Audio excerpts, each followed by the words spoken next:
اب آپ اس مبارک سلسلے کا 25واں حلقہ سماعت فرمائیں۔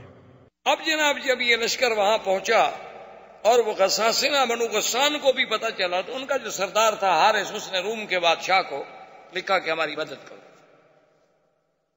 اصل ان کی بزدلی کی وجہ یہ بنی کہ وہ ارادہ کر رہے تھے بنو غسان کہ ہم مدینے پہ حملہ کریں، اور اب وہ حیران ہو گئے کہ ہم مدینے پہ کیا حملہ کریں، مدینے سے تو مسلمان ہم پر حملہ کرنے کے لیے چل پڑے ہیں۔ اس نے پھر روم کے بادشاہ کو لکھا کہ ہماری مدد کریں، چونکہ ہم آپ کے حلیف ہیں۔ تو روم کے بادشاہ نے ہرقل کی قیادت میں، ہرقل کے بھائی کی قیادت میں 1,00,000 کا لشکر بھیجا، جس میں 50,000 تو گھوڑ سوار تھے،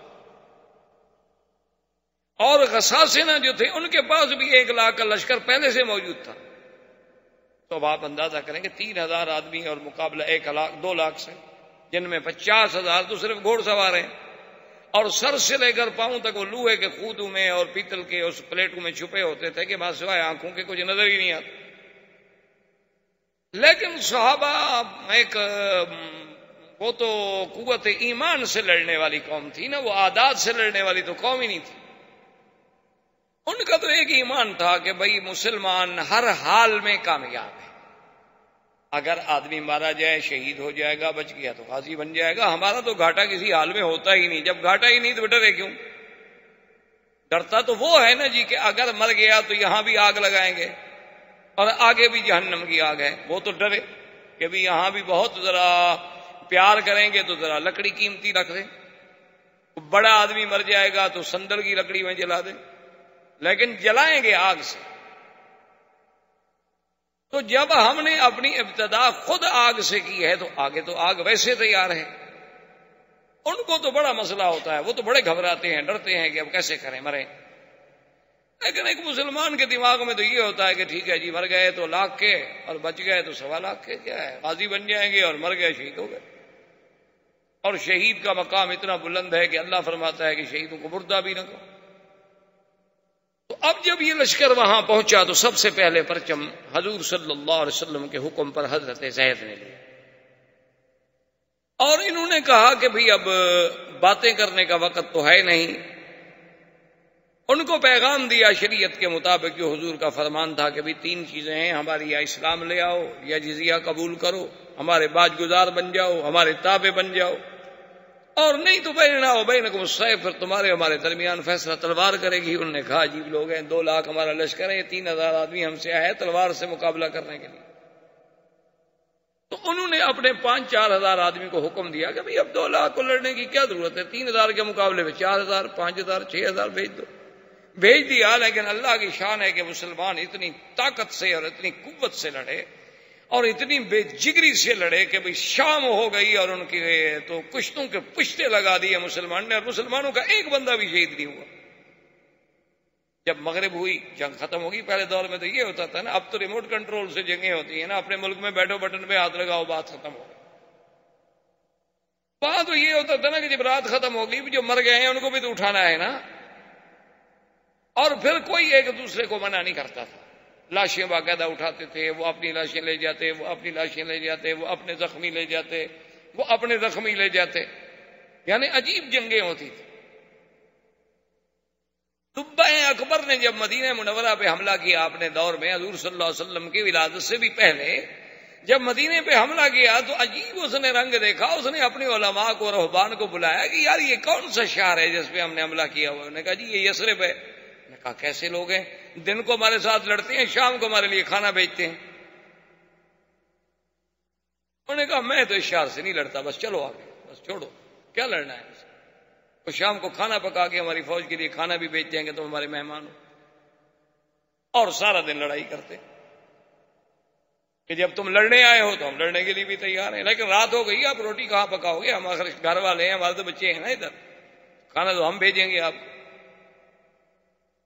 اس دور میں کچھ لوگوں کے کردار تھے، کچھ روایات تھے۔ اب تو بدقسمتی یہ ہے نا کہ ہم ایک ایسے دور سے گزر رہے ہیں، ہم ایک ایسے عصر میں، ایسے قرن میں آ گئے ہیں کہ بھئی جس کے کوئی روایات ہی نہیں رہے، نہ اخلاق رہا، نہ کردار رہا، نہ روایات رہا، نہ کوئی مردانگی کے اصول رہے، نہ دوستی اور دشمنی کے کوئی ضابطے رہے. اب ہم تو بالکل کار مذلت میں گر چکے. جیسے کہ حالی نے کہا تھا، اے خاصہ اے خاصان رسل، وقت دعا ہے امت پہ تیری آ کے عجب وقت پڑا. اب تو ہماری لڑائی ہوتی ہے کرکٹ کے میدان میں فلمی اداکاریں بھیج کر، حسینائیں عالم کے مقابلے. کوئی مسلمانوں کا مجھے آپ میگزین یا ایک اخبار دکھائیں جو بغیر عورتوں کے فوٹو کے بکتا ہو. ایک اخبار. اور قدرت کی بات دیکھیں کہ ایک صفحے پر روضہ رسول اللہ کا منظر ہوگا اور حضور پاک صلی اللہ علیہ وسلم کی سیرت ہوگی اور کعبۃ اللہ کے دروازے کا منظر ہوگا، اور پچھلا صفحہ کھولو تو اس پہ عورتوں کے فوٹو، اندر کھولو تو فلموں کے اشتہار ہوں گے. یہ کون سا مسلمان ہے؟ ہم کیا ہو گیا ہے کہ مسلمان ہو کر وہ عورتیں جو فلموں میں کام کرتی ہیں وہ یہ کہتی ہیں کہ ہم مسلمانوں کی عزت ہیں. ہماری عزت اب طوائف ہیں اور کنجر رہ گئے. موسیقی ہمارے ہاں عبادت بن چکی ہے. کیا ہو گیا ہے سمجھ. لیکن اس زمانے میں کچھ کردار تھا. تو خیر جناب شام ہو گئی، دوسرے دن پھر لڑائی ہوئی، مسلمان نے پھر جناب مارا اور کچھ مسلمان بھی شہید ہوئے، لیکن بہت تھوڑے سے. 6 دن تک متواتر قتال، اتنا شدید قتال کہ وہ رومی کہتی ہیں ہم نے دنیا میں ایسی لڑائی نہیں دیکھی، مسلمان کہتے ہیں ہم نے بھی ایسی لڑائی نہیں دیکھی. اتنا شدید قتال ہوتا ہے. اور اسی اثنا میں اب دیکھیں مقام نبوت اور شان نبوت کے حضرت زید رضی اللہ تعالی عنہ شہید. اب حضور تو مدینہ منورہ میں ہے اور جنگ موتا میں. حضور نے مسجد نبی میں بیٹھ کے فرمایا صحابہ زید شہید، انا للہ و انا الیہ راجعون. حضرت زید شہید ہو گئے. اب پرچم جعفر نے اٹھایا. حضرت جعفر رضی اللہ تعالی عنہ اتنی بے جگری سے لڑے کہ دشمن نے ہاتھ مارا تلوار کا، آپ کا دایاں ہاتھ کٹ گیا، آپ نے بائیں ہاتھ میں پرچم لے لیا. دوسرے نے تلوار کا وار کیا، آپ کا بایاں ہاتھ کٹ گیا، تو آپ نے اپنے سینے کے ساتھ اس کو لگا لیا کہ پرچم نہ گرے محمد رسول اللہ صلی اللہ علیہ وسلم. اتنے میں تلوار لگی حضرت جعفر کی، یہ کتف جو تھی یہاں تک نیچے سے کٹ گئی. حضرت جعفر بھی شہید ہو گئے. حضور صلی اللہ علیہ وسلم نے دوسری نماز میں جب حرم تشریف لے آئے تو آپ نے فرمایا استشہد جعفر، میرا جعفر بھی شہید. اور حضور حضرت جعفر کے گھر میں تشریف لے گئے اور ان کے بچوں کو بلایا اور سینے سے لگا رہے ہیں، چمٹا رہے ہیں، پیار کر رہے ہیں. تو جعفر کی بیوی آ گئی، اس نے کہا اخبرنی یا رسول اللہ، مجھے بتائیں بات کیا ہے، آپ نے کبھی ایسے نہیں کیا ہمارے بچوں کے ساتھ. حضور نے فرمایا یا بنت استشہد جعفر، جعفر شہید ہو گیا. فبقى رسول حضور صلی اللہ علیہ وسلم. اور حضور صلی اللہ علیہ وسلم نے فرمایا انی اریت، میں دکھلایا گیا ہوں کہ اللہ نے اس کو یاقوت کے دونوں ہاتھ بنا دیے ہیں اور وہ پروں کے ساتھ فرشتوں کے ساتھ جنت میں پرواز کر رہے. حضرت جعفر کے بعد عبداللہ ابن رواحہ نے پرچم لیا. عبداللہ ابن رواحہ بھی شہید. اس کے بعد ایک صحابی نے پرچم ویسے پکڑا کچھ دیر کے لیے اور سامنے حضرت خالد ابن الولید آ گئے. اور یہ اسلام کا پہلا سریہ ہے، پہلا مارکہ ہے جس میں خالد مسلمانوں کی طرف سے شریک ہوا. 5 مہینے تو ہوئے تھے ابھی آپ کو اسلام لائے ہوئے. خالد ابن الولید رضی اللہ تعالیٰ عنہ کو اس نے کہا کہ دیکھو میں نے تو پرچم ویسے پکڑ لیا ہے، میں تو کوئی کمان کرنا نہیں جانتا، مہربانی کرو اب مسلمانوں کا پرچم تم لو. اس نے کہا دیکھو حضور پاک نے 3 کا نام لیا تھا، میرا تو نام ہی نہیں لیا. اس نے کہا اس کا مطلب یہ تھوڑا ہے کہ تمہارا بھی نام لیتے، اب کسی نے تو آخر اس پرچم کو لینا ہے نا. تو خالد بن ولید نے پرچم لے لیا اور جنگ روک دی اور وہ پیچھے ہٹ گئے، مسلمان پیچھے ہٹ گئے. حضرت خالد نے غور کیا، تدبر کیا کہ ہمارے پاس تو 2500 آدمی رہ گئے ہیں اور ان کا اگر ہم نے 2500 بھی مار دیا ہو تو 2 لاکھ میں کتنی کم ہو گئے ہیں. خالد بن الولید جو تھے رضی اللہ تعالی عنہ، یہ بطل من ابطال الاسلام، اور خدا کی شان ہے کہ جب حضور شام کو عشاء کی نماز کے لیے مسجد میں تشریف لے آئے تو حضور کے چہرے پہ ایک بڑی عجیب سی خوشی تھی، اور آپ نے فرمایا مسلمانوں، میرے تو تینوں جرنیل جو تھے شہید ہو گئے، لیکن اب اس بندے نے پرچم اٹھایا ہے الذی سیف من سیوف اللہ، جو اللہ کی تلوار ہے، اب اس کے ہاتھ میں پرچم، اب مسلمانوں کو کوئی شکست نہیں دے سکتا۔ اور اسلام میں یہ دو مجاہد گزرے ہیں، بطل اسلام گزرے ہیں، ایک خالد بن ولید اور ایک حضرت زبیر بن العوام۔ یہ دو آدمی تھے جو دونوں ہاتھ میں تلوار پکڑ کے دشمن سے مقابلہ کرتے تھے، ورنہ کوئی دنیا کا بہادر کبھی دو ہاتھ سے نہیں لڑتا، ہمیشہ ایک ہاتھ سے لڑتا ہے، ایک ہاتھ میں ڈھال ہوتی ہے یا ترس ہوتی ہے یا گھوڑے کی لگام ہوتی ہے۔ یہ دو آدمی تھے صرف جنہوں نے کبھی ایک ہاتھ میں تلوار نہیں پکڑی بلکہ دونوں ہاتھوں میں تلوار لے کے مقابلہ کرتے تھے۔ اور خالد بن ولید کا ماشاءاللہ اتنا قد بھی اتنا اونچا تھا کہ گھوڑے پہ بیٹھتے تو پاؤں ویسے زمین کو لگا لیتے تھے، طویل القامات۔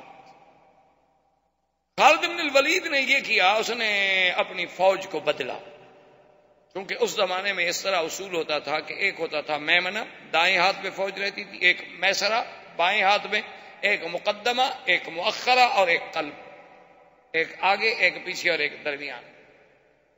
تو حضرت خالد بن ولید نے یہ کیا کہ جو میمنہ پہ تھے وہ میسرہ پہ لے آیا، جو میسرہ پہ تھے وہ میمنہ پہ لے آیا، جو مقدم میں تھے وہ مؤخر پہ لے آیا، جو مؤخر میں تھے وہ مقدم پہ لے آیا، اور سب کے پرچم بھی بدل دیے۔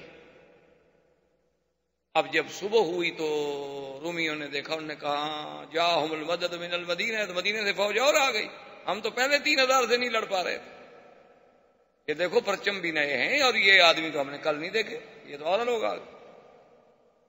خالد بن ولید نے حکم دیا اور نعرہ تکبیر کہہ کے اتنی زور سے حملہ کیا کہ خالد کہتے ہیں کہ اس دن میرے ہاتھ سے 10 تلواریں ٹوٹ گئیں، مارتے مارتے قتل کرتے کرتے تلواریں ٹوٹ جاتی تھی، وہ پھینک دیتا تھا اور لے لیتا، تو وہ ٹوٹ جاتی تھی وہ پھینک دیتا تھا میں اور لے لیتا، اتنا مارا نا جی کہ اب ان میں افراتفری پھیل گئی، وہ دوڑے بھاگے، 2 لاکھ آدمی 3000 کے آگے بھاگ رہا۔ جب انہوں نے بھاگنا شروع کیا تو خالد نے آرڈر کیا اپنی فوج کو کہ پیچھے آؤ پیچھے آؤ پیچھے آؤ، ہٹو۔ اب میں نے کیا خدا کے بندے کیا کرے، وہ بھاگ رہے ہیں، اس نے کہا وہ بھاگتے بھاگتے بھی رک گئے تو ہم سے زیادہ ہیں، کوئی عقل کرو، اب پیچھے آؤ اور ہٹو، واپس چلو مدینہ۔ اپنی فوج کو سالم لے جانا بھی تو بڑی بات ہے نا۔ حضرت خالد بن ولید اپنی فوج کو پیچھے ہٹاتے رہے۔ اچھا، ان کو اللہ پاک نے اتنا روب ڈال دیا تھا خالد کا کہ انہوں نے حملہ کرنے کی ضرورت نہ کی، افراتفری میں بٹ گئے، اس کے بعد جمع ہوتے رہے، 2-3 دن لگے، 2-3 دن میں قافلہ مدینہ منورہ تو بہت دور نکل گیا۔ جب صحابہ کو پتہ چلا کہ مسلمان تو ہزیمت کھا کے واپس آ رہے ہیں تو انہوں نے کہا فرارون فرارون، یہ لوگ ہیں جو بھاگ کے آ رہے ہیں دشمن کے مقابلے پہ، اور تو نے کہا کہ ایسا کرو کہ اگر ہمارا خاوند بھاگ کے آ رہا ہے اور یہ بات سچی ہو گئی تو میں اپنے گھر کا دروازہ نہیں کھولوں گی، بزدل آدمی میرا خاوند ہو۔ پہلے لوگ جو تھے وہ تو شجاعت اور بہادری کو عزت سمجھتے تھے، عورتیں بھی۔ جب بالکل مدینہ منورہ پہنچے حضور نے فرمایا نہیں، انہم لیسو فراری، وہ فراری نہیں ہے بل انہم کرارون، وہ تو پیچھے ہٹ کے پھر حملہ کرنے والے لوگوں میں ہیں، وہ بھاگ کے نہیں آ رہے۔ کیا کہہ رہے ہیں؟ 2,500 کے لشکر کو صحیح سلامت دشمن کے منہ سے چھڑا کے واپس لے آنا کو مذاق ہے؟ تو خیر یہ لشکر واپس آ گیا، اور اسی اثناء میں حضور صلی اللہ علیہ وسلم نے غزوہ ذات السلاسل کے لیے بنی قضاء پر حملہ کرنے کے لیے آپ نے عمرو بن العاص کو قائد بنایا، حکم دیا کہ ان پہ حملہ کریں۔ عمرو بن العاص جب چلے تو خدا کی شان دیکھو کہ عمرو بن العاص امیر ہیں اور حضرت ابو بکر بھی اس جنگ میں ساتھ ہیں، لیکن ان کو حضور نے امیر نہیں بنایا۔ حضرت عمر بھی ساتھ ہیں، ان کو بھی امیر نہیں بنایا، وہ تابع ہیں عمرو بن العاص کے۔ امتحان ہوتے تھے کبھی اللہ کے رسول کے حکم کی کیسے اطاعت ہوتی۔ جب یہ راستے میں چلے تو انہیں پتہ لگا کہ بنی قضاء جو ہے وہ تو بہت بڑا قبیلہ ہے، ہم تو سارے 200 آدمی ہیں۔ انہوں نے پھر پیغام بھیجا حضور کی خدمت میں کہ ہم بہت تھوڑے ہیں اور ان کا لشکر بہت بڑا ہے ہماری مدد کے لیے۔ تو حضور نے ابی عبیدہ بن الجراح کو اور آدمی دے کے بھیجا ان کی مدد کے لیے۔ تو ابی عبیدہ کا لشکر جب پہنچا عمرو بن سالم کے پاس، عمرو بن العاص کے پاس، اس نے پوچھا کہ دیکھو بات سنو، مسلمان کتنا؟ انہوں نے کہا کہ 200 کا لشکر اور آگے ہے۔ نماز کا وقت آیا تو سب نے کہا کہ ابھی عبیدہ چونکہ زیادہ بڑے تھے نا صحابیت میں کہ وہ نماز پڑھائے. عمرو بن العاص نے کہا کہ نہیں, وہ کیوں نماز پڑھائے؟ اللہ کے نبی نے مجھے امیر بنا کے بھیجا ہے, نماز جو ہے وہ تو امیر پڑھائے گا, کیونکہ اسلام کا یہ حکم ہوتا تھا کہ جو خلیفۃ المسلمین ہے وہ نماز پڑھائے, جو امیر ہے وہ نماز پڑھائے. آج اگر ان کو نماز پڑھانی پڑے, کیا خیال ہے آپ کا؟ جن نے خود زندگی میں نہ پڑھی ہو تو پڑھائیں گے کیسے؟ وہ نماز کیسے پڑھائیں گے؟ ہمارے علاقے میں ایک عید کا موقع تھا اتفاق سے, تو اتفاق ایسا ہوا کہ انہوں نے مولوی صاحبان کو جو بلایا نا, تو ایک بریلوی مولوی بھی نماز پڑھانے پہنچ گیا, ایک دیوبندی بھی پہنچ گیا. ان کا بھی عالم آ گیا, ان کا بھی عالم آ گیا. اب کچھ لوگ کہیں یہ پڑھائے, وہ کچھ کہیں وہ پڑھائے, جھگڑا ہو. تو وہاں ایک پیر صاحب تھے, بڑے بجی شکل, خوبصورت ماشاءاللہ, اور بڑے بہت بڑے ان کے مریدین بھی تھے, اور بڑا ان کا وقار بھی تھا, سیاسی بھی, ذمہ دارہ بھی, بہت بڑے جاگیردار بھی تھے. تو وہ جب آ گئے تو لوگوں نے کہا کہ اچھا ایسا کرو گے, جھگڑا نہ کرو. اب وہ مولوی اس کے پیچھے نہیں پڑتا, وہ مولوی اس کے پیچھے نہیں پڑتا, تو سید بھی ہیں, آل رسول بھی ہیں, پیر بھی ہیں, ان کو منت کرتے ہیں کہ یہ عید پڑھا دیں. تو سب لوگ ان کے پاس آ گئے, انہوں نے کہا کہ جی ہم نے فیصلہ کیا ہے لڑائی نہ ہو, آپ عید پڑھا دیں. اب پیر صاحب کہیں کہ نہیں بھائی نہیں, یہ مولوی صاحبان میں سے کسی کے پیچھے پڑھ لو. لوگ کہیں کہ نہیں حضرت آپ پڑھائیں. لوگ کہیں دیکھو جی پیر صاحب کتنا متواضع آدمی, اصل پیر نے کبھی عید پڑھائی ہو تو پڑھائے نا, اس کے لیے تو مصیبت آ گئی, پڑھاؤں کیا؟ اس بیچارے کے لیے تو عذاب آ گیا نا. وہ کہ نہیں جی نہیں حضرت یہ علماء ہیں ان کا, انہوں نے کہا نہیں حضرت آپ آل رسول ہیں, سید ہیں, جہاں سید موجود ہو, قریشی موجود ہو, اور امام کیسے بن سکتا ہے؟ اب حضرت نے عید کے بجائے جنازہ پڑھا دیا, جو حضرت کو آتا تھا. اب سلام پھیر کے لوگ بیٹھے ہوئے ہیں کہ یہ تو نئی عید ہے, اس کی تکبیریں بھی الگ ہیں, اس کے بعد جناب یہ ہے کہ نہ کوئی خطبہ ہے نہ کوئی بات ہے, یہ کون سی عید ہے؟ تو انہوں نے کہا کہ انہوں نے کہا بس ان دو حضرات کے اختلاف کا میرے ذہن پہ اتنا اثر ہوا کہ میں یہ سمجھ نہیں آیا کہ میں نے کیا پڑھا ہے, بہتر ہے کہ پھر عید پڑھ لوں. تو پھر بریلویوں نے بریلویوں کے پیچھے پڑی, دیوبندیوں نے دیوبندی, یعنی ایک میدان میں 3 عیدیں ہو رہی. تو بہرحال اس زمانے میں اسلام یہ کہتا ہے کہ نہیں, جو خلیفہ ہوگا, جو امیر ہوگا, وہی امام ہوگا. اب عمرو بن العاص مصلی پہ آ کر لوگوں نے کہا خدا کے بندے تم شان میں چھوٹے ہو, عمر میں چھوٹے ہو, اسلام میں چھوٹے ہو, ابھی عبیدہ ہیں, ابو بکر ہیں. انہوں نے کہا حضور نے امیر مجھے بنایا ہے کہ تمہیں بنایا ہے؟ انہوں نے کہا امیر آپ کو بنایا. انہوں نے کہا پھر مصلی پہ میں کھڑا ہوں گا, پڑے گا اللہ اکبر, سب نے نماز پیچھے پڑھی. حضرت عمر کو بات ناگوار گزری, چھوٹا آدمی ہے. اب راستے میں چلے تو اتنی شدید سردی تھی, اللہ معاف کرے, کہ ایسے حالات ہو گئے کہ صحابہ شدت سردی سے کانپ رہے ہیں, اور خطرہ ہو گیا کہ اللہ معاف کرے کہ آدمی سردی سے مر نہ جائیں. تو حضرت عمر نے کہا امیر سے کہ مہربانی کرو قافلہ روکو اور حکم دو آگ جلانے کا. اس نے کہا نہیں آگ کوئی نہیں جلا سکتا, میں امیر ہوں, حکم میرا چلے. آگ نہیں جلانے دی, ساری رات صحابہ نے ایسے سردی میں گزارا.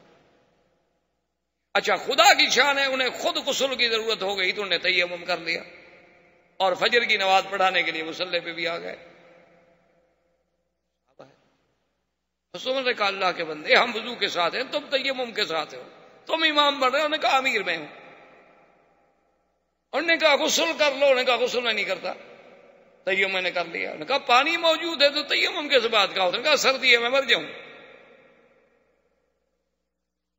تیمم کے ساتھ نماز پڑھائی. جب مصلی پہ کھڑے ہوئے صحابہ پھر پیچھے کھڑے ہو گئے. ابھی امیر کی اطاعت تو کرنی ہے, حضور کا حکم ہے, نماز ہو نہ ہو, جو اللہ رسول کا حکم ہے ہم نے تعمیل کرنی ہے, نہیں ہوگی تو قضا کریں گے. اب کیا کریں, امیر جو کہے گا کریں گے تو صحیح ہے.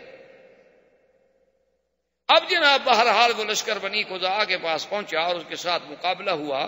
اچھا اب خدا کی شان یہ ہے کہ مقابلے میں اللہ نے فتح دی, کامیابی دی, اور دشمن منتشر ہو گیا.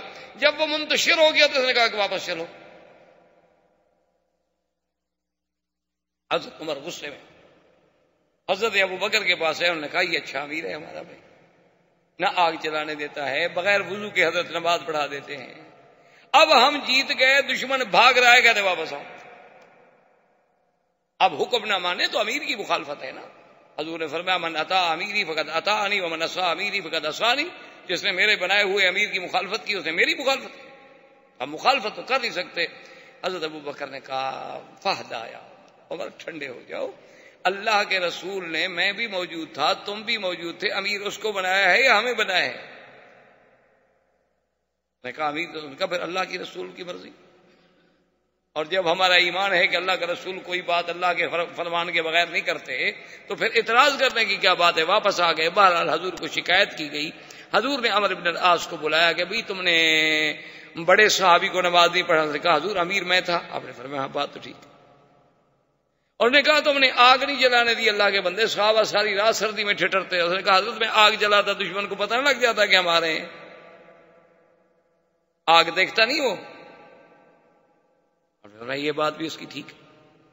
اس نے کہا اچھا پھر یہ ہے کہ تم نے تیمم کر کے نماز پڑھا دی, پانی موجود تھا. اس نے کہا آپ فرماتے ہیں کہ اپنے آپ کو ہلاکت میں نہ ڈالو. حضرت اتنی سردی میں اگر غسل کرتا میں تو مر جاتا, تو امیر کیسے بنتا. آپ نے فرمایا یہ جواب بھی اس کا ٹھیک. جب حضور نے فرمایا کہ اچھا جب بنو قذا پہ تم نے قابو پا لیا, وہ فرار ہو گئے اللہ کے بندے, تم نے اپنے لشکر کو حکم دے دیا کہ واپس مدینے چلو.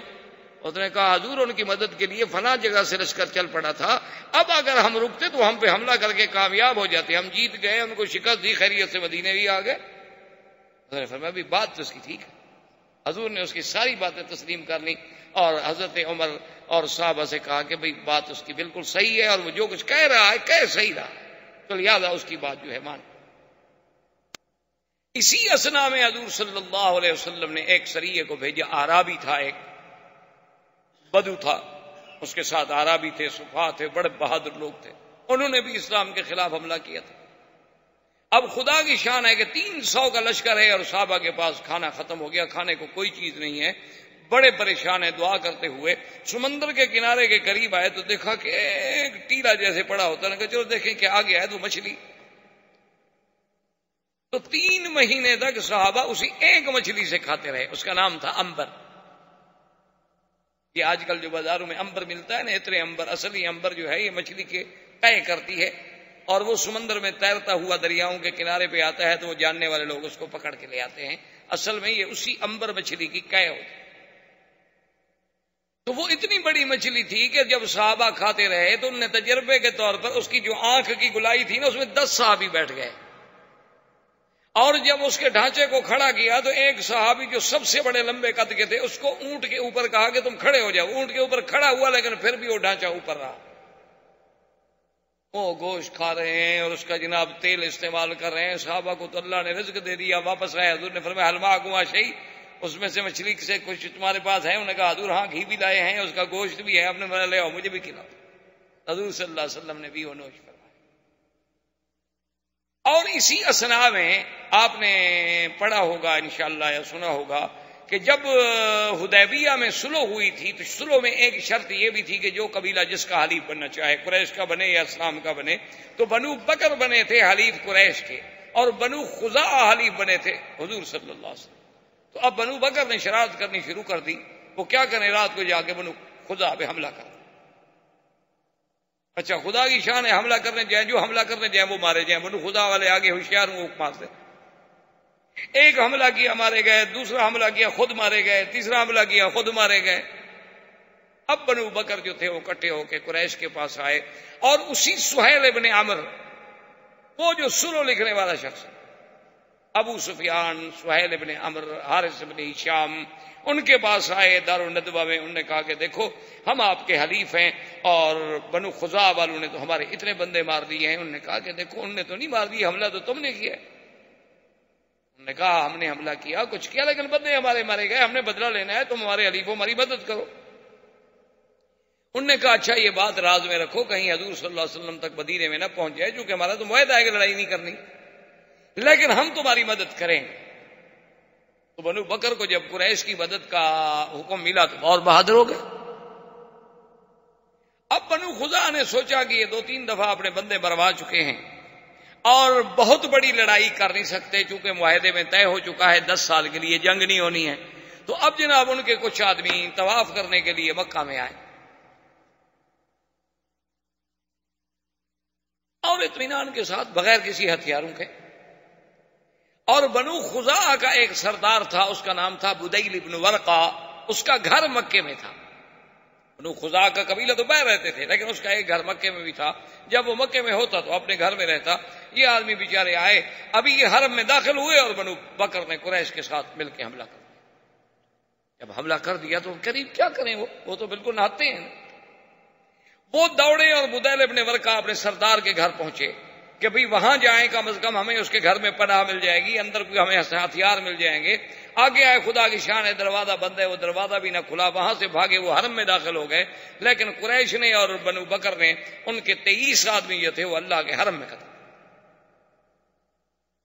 حالانکہ حرم میں تو کافر بھی نہیں لڑتے تھے. بہرحال جب وہ قتل ہو گئے، بنو خزاعہ کو پتہ چلا. بنو خزاعہ نے قریش سے کہا کہ بھی یہ تو غدر ہے، ہمارا فیصلہ کر. دار الندوہ میں اجتماع ہوا. ایک آدمی تھے عبداللہ ابن سعد ابن ابی السرح، یہ پہلے مسلمان ہو گیا، حضور کا کاتب تھا، وحی بھی لکھتا تھا، قرآن بھی لکھتا تھا. بعد میں یہ مرتد ہو کے بھاگ آیا، مکے آ گیا. وہ بھی موجود تھا. اس نے کہا دیکھو بات سنو، میں چونکہ مسلمانوں کے ساتھ رہا ہوں اور اللہ کے نبی کے ساتھ رہا ہوں، میں جتنے احوال کو جانتا ہوں تم نہیں جانتے ہو. میری اگر مشورہ مانتے ہو تو 3 باتیں ہیں، ان 3 میں سے کوئی ایک بات مانو. انہوں نے کہا کیا بات؟ انہوں نے کہا بات یہ ہے کہ تم نے عہد توڑا ہے. یہ عہد ہے کہ بھئی کوئی آدمی اب قریش اور حضور صلی اللہ علیہ وسلم کی جنگ نہیں ہوگی، اور جو حضور کا حلیف ہے وہ حضور کے ساتھ، جو تمہارا حلیف ہے تمہارے ساتھ. تو اس حلیف پر بھی اگر جنگ ہوگی تو وہ گویا مدینے والوں پر جنگ تصور ہوگی، اور تم نے بنو خزاعہ پہ حملہ کیا ہے، یہ تو اچھا نہیں. اور پھر اس سے بڑا کوئی جرم ہے کہ تم نے وہ حرم میں بھاگے بیچارے، تم نے حرم میں بھی قتل کر دیا. اب 3 باتیں ہیں، یا تو ایسا کرو کہ ان کے 23 آدمی مارے گئے ہیں، بنو بکر والوں میں بھی پیسے والے ہیں، تم بھی سردار ہو، پیسے اکٹھے کر کے ان کو دیت دے دو اور معافی مانگ لو کہ 23 آدمی کی دیت ہم دیتے ہیں. انہوں نے کہا نہیں، یہ تو کمزوری والی بات ہوئی نا کہ پھر ہم جائیں اور معافی مانگیں اور دیت ادا کریں. انہوں نے کہا اچھا اگر یہ نہیں کرتے ہو تو پھر ایسا کرو کہ بنو خزاعہ اور بنو بکر ان دونوں سے کہو کہ آج کے بعد تم دونوں لڑو، مرو، بچو، جہنم میں جاؤ، ہم تمہاری کوئی مدد نہیں کریں گے. اور مدینے پیغام دے دو کہ جناب ان کی لڑائی ہوگی لیکن ہم نے جواب دے دیا، ہم اپنے حلیف کی مدد نہیں کر رہے، آپ بھی اپنے حلیف کی مدد نہ کریں. تو یہ ایک معقول بات ہوگی اور حضور مان لیں گے. انہوں نے کہا کہ ہمارے حلیف ہیں، ہم ان کو چھوڑ تو نہیں سکتے. اچھا تیسری بات بتاؤ کہ تیسری کیا ہو گا؟ تیسری پھر تیار ہو جاؤ، تلواریں تیار کرو، پھر حضور حملہ کریں گے. وہ اپنے حلیف کو نہیں چھوڑیں، وہ اپنے حلفاء کی مدد کریں. انہوں نے کہا اچھا ٹھیک ہے بھائی دیکھا جائے گا. اس کے بعد انہوں نے سوچا کہ بھی معاملہ تو خراب ہو گیا ہے اور نقض عہد بھی ہم سے ہوا ہے. انہوں نے کہا ایسا کرو ابو سفیان کہ تم چلے جاؤ مدینہ منورہ اور کسی طریقے سے حضور صلی اللہ علیہ وسلم سے یہ کہو کہ حضور بڑا اچھا وقت گزر رہا ہے اور دیکھیں نا ماشاءاللہ آپ کو بھی اطمینان ہے، ہمیں بھی اطمینان ہے، آپ بھی اپنی دعوت اسلام دے رہے ہیں، ہم اپنا کام کر رہے ہیں. تو یہ عقد جو ہے نا ہم دوبارہ آئے ہیں تجدید کرنے کے لیے، اور مدت 10 سال کے بجائے 20 سال کا ہم چاہتے ہیں آپ کی صلح ہماری اور قائم رہے. اور اگر حضور نے تجدید عہد کر دی اور مدت بڑھا دی اور دستخط کر دیے تو پھر حملہ نہیں کریں گے، کیونکہ تازہ عقد تجدید ہو گیا. اگر وہ بنو خزاعہ کا بدلہ لیتے تو عقد تجدید نہ کریں، عقد تجدید ہو گیا تو اب بنو خزاعہ کا کیسے مدد کریں گے؟ انہوں نے کہا کہ ہاں تلک المکیدہ، یہ ہے چال، اگر اس میں ہم کامیاب ہو جائیں تو پھر تو کام بن سکتا.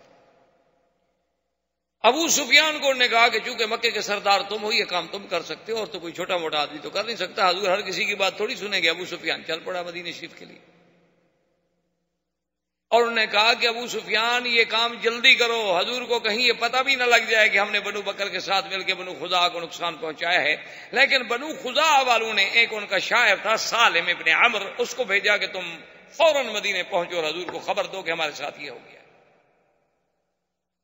سالم ابن عمر نے تو جی ایسے سفر کیا، حالانکہ وہ شاعر آدمی تھا لیکن اپنی قوم کا درد تو ہر کسی کو ہوتا ہے نا جی. وہ رات اور دن اپنا اونٹ دوڑاتا رہا، آرام تک نہیں کیا. وہ تو جو 6 دن کا سفر تھا نا 3 دن میں کر کے مدینے میں پہنچ گیا. حضور بیٹھے ہوئے تھے مدینہ مسجد نبوی میں، صحابہ بیٹھے ہوں تو آیا رونا شروع کیا اور اس نے مرثیہ پڑا اپنی قوم کا کہ میرے جوان کیسے ان کی لاشیں حرم میں پھڑک رہی ہیں، 23 سر کٹے ہوئے ہیں اور 23 انسانوں کے ٹکڑے جو ہیں اللہ کے حرم میں بکھرے پڑے ہیں، اور قریش جو ہیں وہ بنو بکر کی مدد میں ہیں اور ہم لاوارث ہو گئے، ہمیں ہمارے حلفاء جو ہیں پوچھتے نہیں. اس نے ایسے انداز میں شعر پڑھے، حضور صلی اللہ علیہ وسلم کو بھی جوش آ گیا. آپ نے فرمایا نصرت یا سالم، نصرت یا سالم، نصرت یا سالم، سالم تمہاری امداد ہوگی، فکر نہ کرو، اللہ کا نبی تمہاری مدد کرے گا. بدیل ابن ورقہ جو ہے وہ بھی وفد لے کے چل پڑا حضور کو خبر دینے کے لیے. ان کا جو سردار تھا بنو خزاع کا آیا، اس نے کہا حضور ہمارے ساتھ تو ظلم ہو گیا کہ 23 جوان اور طواف کرتے ہوئے اللہ کے حرم میں قتل کر دیے جائیں، اس سے بڑا کوئی ظلم ہے؟ حضور نے فرمایا بدیل تم فکر نہ کرو، ہم تمہاری مدد کریں گے اور بدلہ لیں گے. ابو سفیان جا رہا ہے اور بدیل ابن ورقہ واپس آ رہا ہے مدینے سے.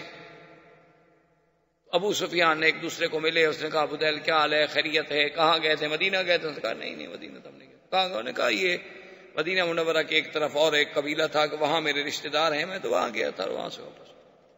اس نے چھپایا کہ میں یہ نہ بتاؤں کہ حضور کو میں ابھی کہہ کے آ رہا ہوں. اس نے کہا تم مدینہ میں گئے بھی؟ انہوں نے کہا مدینہ میں نہیں گئے. بھائی میں اگر جاتا مدینہ تم سے کوئی ڈرنے کی بات ہے، میں تمہیں بتا دیتا کہ مدینہ گیا تھا. خیر ابو سفیان نے بھی وہاں رات گزاری، بدیل بن ورقہ نے بھی وہاں رات گزاری. منزل تھی صبح کو بدیل بن ورقہ مکے کی طرف چل پڑا اور ابو سفیان نے اپنے جو ساتھی ساتھ تھے ان کو کہا کہ ٹھہرو، جا کے ان کے اونٹ جو ہے نا ان کی جہاں لید پڑی ہو نا وہ لید اٹھا کے لے آؤ. وہ لید اٹھا کے لے آئے تو ابو سفیان نے کہا اس کو توڑو، اس کے اندر کھجور ہے، کھجور کی گٹھلی ہے. جب توڑا تو کھجور کی گٹھلی نے کہا ہاں بدیل بن ورقہ مدینے گیا تھا، کھجوریں صرف مدینے والے اونٹوں کو کھلاتے ہیں اور کوئی قبیلہ نہیں کھلاتا، چونکہ ان کے پاس کھجور بہت ہوتی ہے اونٹوں کو بھی کھلا دیتے ہیں. اس کا مطلب ہے کہ حضور کو اطلاع پہنچ گئی. اب یہ نہیں ہے کہ میں اندھیرے میں رکھ سکوں، حضور کو پتہ چل گیا ہے کہ بنو بکر نے کیا کیا. خیر بہرحال اس نے کہا کہ اب حل کوئی نہیں، اب سیدھا تو مجھے نہیں جانا چاہیے مدینہ منورہ میں حضور کی خدمت میں. پہلے ایسا کیوں نہ کروں کہ میں اپنی بیٹی کے گھر ام حبیبہ کے گھر میں جاؤں اور اپنی بیٹی جو ہے وہ حضور کی بیوی ہیں، امہات المومنین ہیں، ان کو تیار کروں کہ کوئی تھوڑی سی فضا تو ہموار کرے نا حضور سے بات کرنے کی. ابو سفیان سردار تھا، سمجھدار آدمی تھا.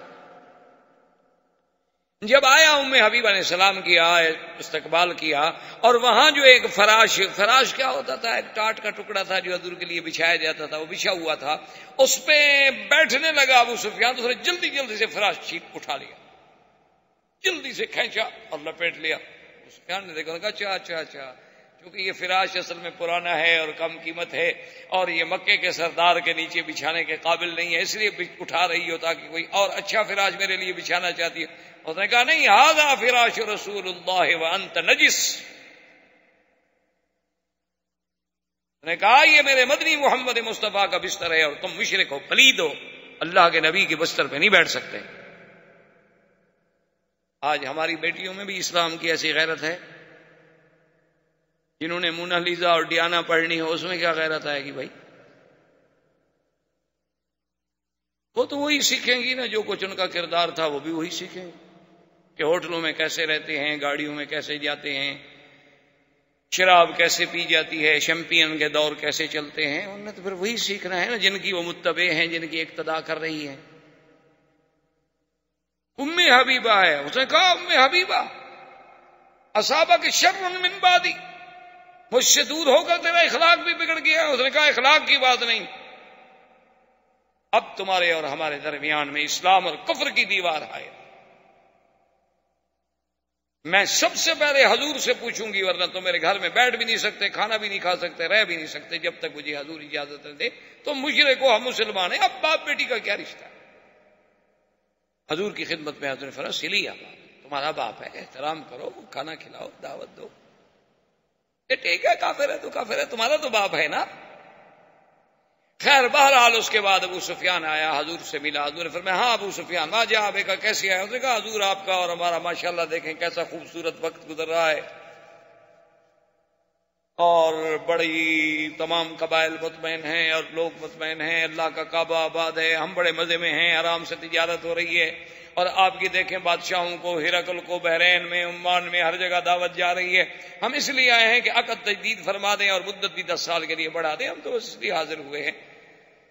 حضور نے فرمایا لا نخون ولا نغدر یا ابی سفیان، ابو سفیان ہم نہ تو کبھی خیانت کرتے ہیں اور نہ اپنے عہد میں کبھی غدر کرتے ہیں. اب یہ عہد تجدید نہیں ہو سکتا.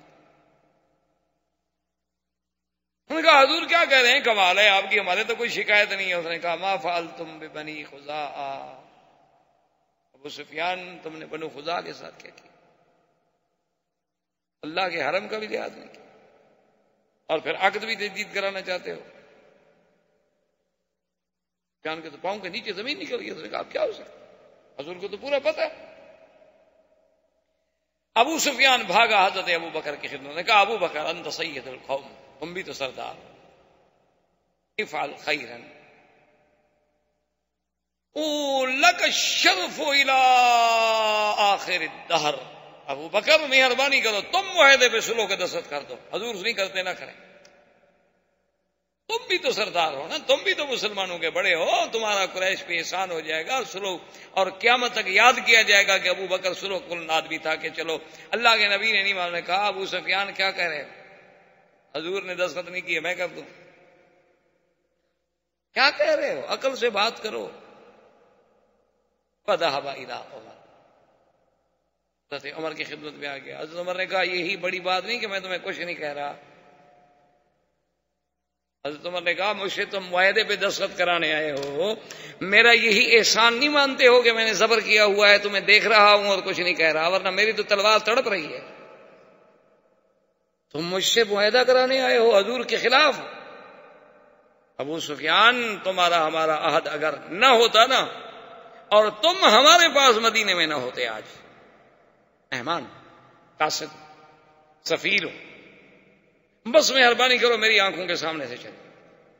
حضرت عثمان کے پاس آئے، حضرت عثمان نے جواب دے دیا. حضرت علی کے پاس آئے، حضرت علی نے جواب دے دیا. بی بی فاطمہ کے پاس چلے گئے. انہوں نے کہا بی بی فاطمہ آپ بھی تو بنت رسول اللہ ہیں، آپ اس معاہدے پہ دستخط کر دیں. انہوں نے کہا انما امرأ یا ابی سفیان، عقل کی بات کرو، میں عورت ہوں، عورتیں کبھی معاہدہ کرتی ہیں. اس نے کہا اچھا یہ چھوٹا جو ہے کون ہے؟ اس نے کہا حسن میرا بیٹا ہے. اس نے کہا چلو یہ دستخط کر دے. اس نے کہا 4 سال کا بچہ ہے حسن. اس نے کہا ایسے ایک لکیر مار دے، میں قریش والوں کو تو کہہ سکوں نا کہ چلو حضور کے بیٹے نے دستخط کر دیا، حضور نے نہ صحیح، حضور کا بیٹا تو ہے نا. اس نے کہا ابو سفیان تمہارا دماغ تو نہیں چل گیا، کیا کہہ رہے ہو، یہ چھوٹا سا بچہ شروع کر دے. فرجا، اب ابو سفیان ناکام. نے کہا کہ بس اب میرا جو وہ طریقہ تھا نا، میرا مقصد یہ تھا نا کہ اگر کوئی ایک صحابی بھی دستخط کر دیتا تو اب باہر کے قبائل تو نہیں جانتے نا کہ حضور پاک نے دستخط کیے ہیں یا قبیلے نے کسی ابو بکر عمر عثمان نے دستخط کیے. میں تو شور کر دیتا نا کہ صحابہ نے دستخط کر دیے، معاہدہ ہو گیا، اور اس کے بعد معاہدہ توڑ رہے ہیں.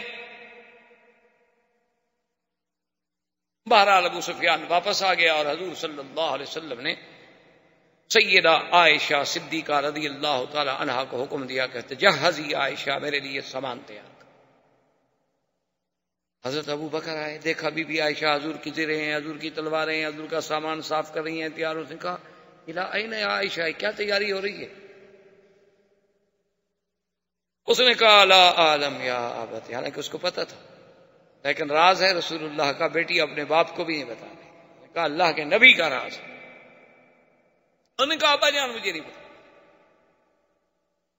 حضور صلی اللہ علیہ وسلم نے بڑے بڑے صحابہ کو حکم دیا کہ بھی تیاری کرو، لیکن یہ کسی کو پتا نہیں کہ کہاں جانا. آخر جب لشکر مکمل طور پہ تیار ہو گیا تو 3500 کا لشکر لے کر حضور مدینہ منورہ سے نکلے، اور کسی کو پتا نہیں کہ کہاں جانا، الا بعض روایات میں ہے کہ ابا بکر و عمر، ان 2 کو پتا، باقی کسی بھی اور دیکھیں پھر اس زمانے میں سیرت کردار رسول اور سیرت رسول میں دیکھیں کہ حضور بحیثیت ایک جرنیل، حضور نے حکم دیا کہ جتنے راستے مکے اور مدینے کے جانے والے، جتنے سڑکیں ہیں ظاہر کی، خفیہ، چوری کی، پہاڑوں کے اندر کی، سب پر اپنی سیکورٹی عمر اپنے حراس پہرے دار لگا دو. جو مدینے آنا چاہے اس کو مت روکو، آنے دو، اور جو مدینے سے نکلنا چاہے اور کہیں جانا چاہے اس کو پکڑ لو، اس کو نہ جانے. مقصد یہ تھا کہ جو باہر سے مدینے آ رہا ہے تو آ جائے اپنا کام کرے، لیکن جو مدینے سے نکل رہا ہے وہ کہیں مکے والوں کو جا کے بتا نہ دے کہ لشکر تیار ہو کے آ رہا ہے. سارے راستوں پہ حضور نے پیرے بٹھا دیے، اور اسی اسنا میں حضور پاک نے فرمایا یا علی، حضرت علی حاضر نے فرمایا زبیر بن العوام نے کہا حاضر یا رسول اللہ، انہوں نے فرمایا فاتوا روضۃ خاخ فإن بها زعینۃ ومعها کتاب، کہ فلاں خفیہ راستے سے روضہ خاخ پہ پہنچو جلدی، وہاں ایک اونٹنی پہ ایک عورت جا رہی ہے، اس کے پاس ایک خط ہے جو مکے والوں کے پاس لے کے جا رہی ہے ہمارے خلاف، اس عورت کو بھی اور خط کو برآمد کر کے پیش کر۔ حضرت علی اور حضرت زبیر العوام نے اپنے ساتھی لیے اور گھوڑے دوڑایا اور دوڑ پڑے، اور وہ اونٹنی پہ جا رہی تھی، یہ گھوڑوں کا سفر تھا ماشاءاللہ، اور پھر گھوڑے دوڑانے والا بھی زبیر اور حضرت علی ہو تو گئے تو اسی جگہ روضہ خاک پہ وہ اونٹنی پہ جا رہی ہے، ایک عورت جا کے پکڑا، عقیفی ٹھہر جاؤ۔ یہ عورت بھی طوائف تھی، اناق اس کا نام تھا۔ جیسے بت پرستی بہت پرانی ہے نا، اسی طرح طوائف پرستی بھی بہت پرانی ہے، یہ بھی ابتدا سے ہے۔ تو اس کا نام اناق تھا، اور یہ بظاہر مدینہ منورہ میں آئی تھی مدد لینے کے لیے، حتیٰ کہ حضور کی خدمت میں بھی آ گئی۔ حضور نے فرمایا تم ادھر کیا کر رہی ہو؟ اس نے کہا رسول اللہ قتل رؤساء قریش، بڑے بڑے سردار جو تھے وہ تو بدر میں مارے گئے، اب ہم لوگ بھوکے مر رہے ہیں، کیا کریں، میں مدد کے لیے آئی ہوں، کیونکہ ہم لوگوں کو تو پیسہ سردار ہی دیتے تھے نا، وہ تو مر گئے۔ تو آپ نے کہا، حضرت نے کہا ماں کے کتاب تمہارے پاس ایک خط ہے؟ اس نے کہا لیس معی کتاب، میرے پاس کوئی خط نہیں۔ آپ نے فرمایا لا ماں کی کتاب، انہوں نے کہا لا میرے پاس کوئی خط نہیں۔ ہم نے کہا فتش، سامان کھولو، سامان کھولا، سارا سامان تلاش کیا، ایک ایک چیز ڈھونڈ نکالی، خط کوئی نہیں۔ زبیر ابن العوام نے کہا کہ حضرت علی اگر خط ہوتا تو کہاں ہوتا، بھی ہم نے اونٹ کی پلان تک دیکھ لی ہے، اس کی گٹھڑیاں دیکھ لی، سامان دیکھ لیا۔ حضرت علی نے کہا کیا کہہ رہے ہو؟ ماں کذب رسول، سرکار دو جہاں کو جبریل نے جھوٹ نہیں بولا، وما کذبنا رسول اللہ، اور نہ اللہ کے نبی نے ہم سے جھوٹ بولا، اس کے پاس خط ہے۔ اس نے کہا علی واللہ لیس معی کتاب، میرے پاس کوئی خط نہیں، ایسے بلا وجہ آپ مجھ پر تشدد۔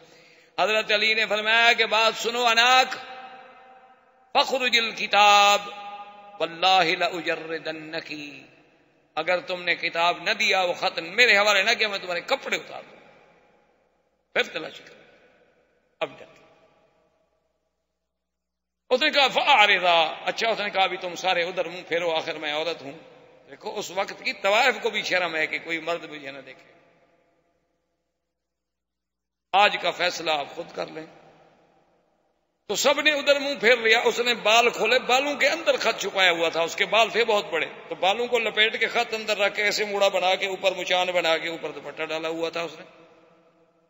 اب وہاں کس کو شبہ ہو سکے جی اتنا خط ہے بالوں کے اندر لپٹا ہوا، اب تو نکال کے دے دیا۔ اس نے کہا چلو، حضور کی خدمت میں پیش کیا۔ وہ خط تھا حاطب ابن ابی بلتعہ، صحابی ہیں، ان نے خط لکھا تھا مکے والوں کو کہ قدم رسول اللہ، حضور کا لشکر آ رہا۔ حضور نے بلایا حاطب ابن، آپ نے فرمایا خط تم نے لکھا ہے؟ اس نے کہا نام اناق کو دیا تھا۔ حضرت عمر تو جوش میں تڑپ اٹھے، اس نے کہا دعنی یا رسول اللہ اضرب عنق ھذا المنافق، حضور مجھے اجازت دیں میں اس منافق کی گردن اڑا دوں۔ اس نے فرمایا ماذا تقول یا عمر انه بدری وان اللہ اطلع الى اہل بدر فقال اعملوا ما شئتم فانی قد غفرت لكم۔ یا عمر کیا کہہ رہے ہو، یہ تو میرا بدری صحابی ہے، اور بدر والوں کے بارے میں تو اللہ کہہ چکے ہیں کہ جو کرو میں نے معاف کر دیا، تم کیسے قتل کر سکتے ہو اس کو؟ کہا حاتم کیوں لکھا تم نے؟ اس نے کہا یا رسول اللہ میرے بچے وہاں ہیں اور میرا کوئی نہیں ہے، واللہ خدا کی قسم ہے مجھے یقین ہے کہ اللہ آپ کی مدد کریں گے اور آپ کو فتح ہوگی۔ میں نے کہا خط کی ذریعے اطلاع دے کر قریشیوں پر میرا احسان ہو جائے گا تو میرے بچوں کا ذرا خیال کر لیں گے، میری بچوں کا لحاظ کر لیں گے، ان کو مدینے آنے دیں گے، اس کے علاوہ میرا کوئی مقصد نہیں تھا۔ انہوں نے صدقہ، حاتم نے سچ کا ایک چھوڑ دیا۔ حضور صلی اللہ علیہ وسلم کا قافلہ چلا تو اقرا ابن حابس التمیمی، بنو تمیم کا آدمی ہے، وہ پورے قبیلے کو لے کے آیا مسلمان۔ ابھی ماشاءاللہ حضور اس کی خوشی منا رہے تھے کہ اس کے بعد بنو سلیم جو ہیں 1000 گھوڑ سوار مسلح ہو کے آئے، انہوں نے کہا اشہد ان لا الہ الا اللہ، حضور ہم کلمہ پڑھ چکے۔ اور پھر وہ اپنا عیینت ابن حصن جو تھا بنو غطفان کا، وہ احمق المتا، وہ آ گیا، اس نے کہا حضور اشہد اللہ الہ الا اللہ، یعنی ابھی حضور راستے میں ہے 10,000 کا لشکر، مدینے سے چلے تھے تو 3,500 تھے، ابھی 2-4 منزلیں حضور نے طے فرمائی ہیں اور قبیلے دوڑے آ رہے، 10,000 کا لشکر ہے، جرار، گھوڑ سوار، اونٹوں پہ سوار، سلاح، اسلحہ، مقاتل، حضور صلی اللہ علیہ وسلم نے لشکر کو چلایا اور آپ نے طائف کی طرف توجہ کی، کیونکہ مدینے سے راستہ جو ہے وہ اسی طرح آتا ہے، مکہ بھی آ جائیں طائف بھی چلے جائیں، تو قافلے کو اس طرف چلایا کہ لوگ سمجھیں کہ طائف جا رہے ہیں۔ بنی حوازن، اب صحابہ نے کہا انہو یرید بنی حوازن، اب حضور کا ارادہ جو ہے بنی حوازن کے ساتھ جنگ کا ہے، کیونکہ وہ طائف کے راستے میں آباد تھے، تو سب لوگوں کا دماغ اسی طرف چلا گیا کہ یرید بنی حوازن، یرید بنی حوازن، بنی حوازن کے ساتھ جا رہے ہیں، بنی حوازن کی طرف چل رہے ہیں۔ جب عین حضور صلی اللہ علیہ وسلم طائف اور بنی حوازن کے قریب آئے، فامر اصحابہ ان یتجہوا الی مکہ، کہ مکے کی طرف رخ کرو، حضور صلی اللہ علیہ وسلم مکہ کی طرف چلے۔ آپ اندازہ کریں رازداری کا کہ مدینے سے قافلہ چلا رہے ہیں، قافلے میں 10,000 تو مقاتل ہے صرف، پھر بچے بھی ہیں، عورتیں بھی ہیں، اور مکہ شریف سے 4 میل کے فاصلے تک کسی کو پتہ نہیں چلنے دیا حضور نے کہ ہم مکہ جا رہے ہیں، ماں سوائے ابو بکر عمر۔ اب حضور صلی اللہ علیہ وسلم نے صحابہ کو حکم دیا کہ فتجہوا الی مکہ، مکہ کی طرف توجہ کرو۔ اچھا، خدا کی شان ہے کہ بدیل ابن ورقہ، وہ جو بنو خزاعہ کا سردار تھا، وہ روزانہ شام کو نکل کے مکے سے باہر آتا تھا 2-2 4-4 میل سفر کر کے کہ حضور کی مدد کب آتی ہے۔ اس کو یہ خیال تو نہیں تھا کہ حضور لشکر لے کے آ جائیں گے، یہ تھا کہ بھی 200 400 500 1000 آدمی بھیج دیں گے ہماری مدد کے لیے۔ اسی اثنا میں ایک دن اتفاق کی بات دیکھیں کہ ابو سفیان نکلا، حکیم ابن حزام نکلا، اور ادھر سے بدیل ابن ورقہ نکلا، وہ ادھر سے وہ ادھر سے وہ ادھر سے، سب نکلے کہ مکے کے باہر جا کے ذرا معلومات کریں۔ کچھ معلوم ہوا تھا ابو سفیان کو کہ بھی کوئی لشکر جو ہے بنی حوازن کی طرف متوجہ ہے مسلمانوں کا۔ انہوں نے کہا دیکھیں تو صحیح، بھی واقعی وہ بنو حوازن کی طرف ہے، کہیں ادھر تو نہیں آ رہے۔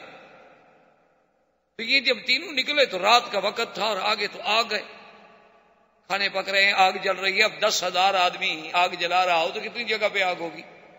ابو سفیان کھڑا ہو گیا، بدیل ابن ورقہ آیا، اس نے کہا بدیل من ہؤلاء، یہ کون ہے؟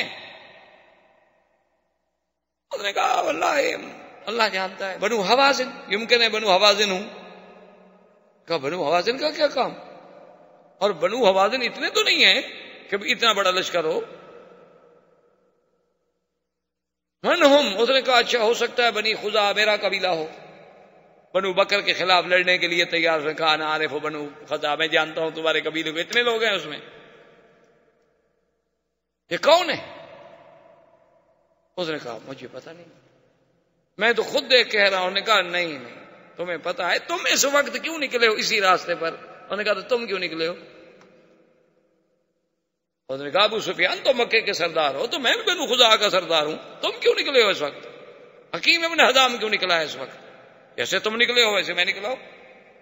یہ کیا بات ہوئی کہ مجھے پتا ہے؟ چلو کرتے چلتے ہیں وہاں لشکر کی طرف، وہاں جا کے پوچھتے ہیں کہ کون ہے۔ اس نے کہا اچھا آپ ہمیں وہاں لے جانا چاہتے ہو، ہم سمجھ گئے کہ یہ مسلمان ہے، تمہاری مدد کے لیے آئے۔ اس نے کہا نہیں مجھے نہیں پتا مسلمان ہے، نہیں ہے، چلنا ہے تو چلو ہم چلتے ہیں تھوڑا سا۔ اب وہ کہاں جائیں؟ لیکن ابو سفیان ڈر گیا، اس نے کہا اتنا بڑا لشکر۔ اور خدا کی شان دیکھیں جی، عباس ابن عبد المطلب عم رسول اللہ صلی اللہ علیہ وسلم کے چچا اور محبوب چچا، خدا کی قدرت ہے وہ انتظار میں تھے، اسلام ان کے دل میں پہلے داخل ہو چکا تھا، انہیں پتہ چلا کہ مسلمانوں کا لشکر آ گیا ہے۔ وہ جناب رات کو نکلے اور سیدھے کیمپ میں جب آئے، پوچھا کون؟ نے کہا مسلمان۔ کہا این رسول اللہ، حضور کہاں ہیں؟ اچھا حراس میں جو تھے، یعنی جو جسے آپ کہتے ہیں سیکورٹی، تو اس پہ حضرت عمر تھے۔ حضرت عمر نے عباس کا آواز پہچانا، کہا عباس، عباس ہو تم؟ اس نے کہا عمر زیادہ بات نہ کرو، دلنی الی رسول اللہ۔ اس نے کہا میں تمہیں حضور کا خیمہ بتاؤں، میں آ رہا ہوں تیرے پاس، میں ابھی بدلہ لیتا ہوں۔ نے کہا اشہد ان لا الہ الا اللہ، میں تو مسلمان ہو چکا ہوں خدا کے بندے۔ حضور نے جب آواز سنی کہا عباس، عباس میرا چاچا. اتنے میں عباس پہنچے، انہوں نے کہا اشہد اللہ الہ الا اللہ واشہد ان محمد رسول اللہ. ففرح رسول اللہ فکبر فقال اللہ اکبر اللہ اکبر. حضور نے فرمایا کہ اے مسلمانوں، اس سے بڑی خوشی میرے لیے کیا ہو سکتی ہے کہ آج مکے میں سے میرا چاچا مسلمان.